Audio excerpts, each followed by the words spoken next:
만약 한국과 북한의 위치가 바뀌었다면 한반도의 역사는 완전히 달라졌을 겁니다. 1945년 한반도가 남북으로 분단됩니다. 하지만 이번에는 한국이 북쪽, 북한이 남쪽에 위치하게 됩니다.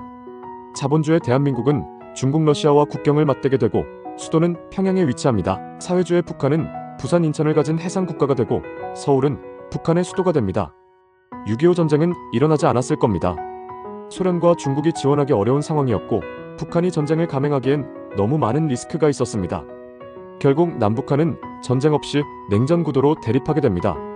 북쪽의 대한민국은 광물 자원을 적극 활용하기 시작합니다. 휘토류, 철광석, 석탄 같은 자원 덕분에 철강중공업 중심의 제조업 국가로 성장합니다. 하지만 문제가 생깁니다. 한국은 대만처럼 해상무역을 할 수 없고 미국과의 협력도 지금보다 훨씬 어려워집니다.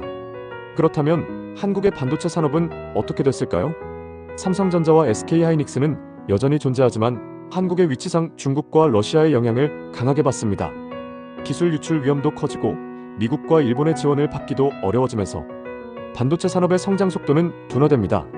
하지만 한국은 이를 극복하기 위해 철강 반도체 군수 산업을 발전시키고 중국 러시아와 무역 협력을 늘려가게 될 것입니다. 반면 남쪽의 북한은 해상무역에 이점을 가졌지만 사회주의 체제는 이를 전혀 활용하지 못합니다. 북한은 점점 경제적으로 어려워지고 대한민국은 철강 반도체 산업을 키우면서 성장합니다.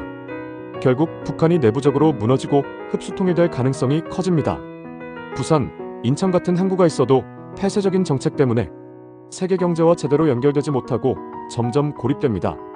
북한은 조선업과 경공업을 키우려 하지만 사회주의 체제 아래에서는 혁신도 글로벌 협력도 불가능합니다. 그 결과 북한은 경제적 정체 상태에 빠지게 됩니다. 북한은 점점 경제적으로 어려워지고 대한민국은 철강 반도체 산업을 키우면서 성장합니다. 결국 북한이 내부적으로 무너지고 흡수통일될 가능성이 커집니다.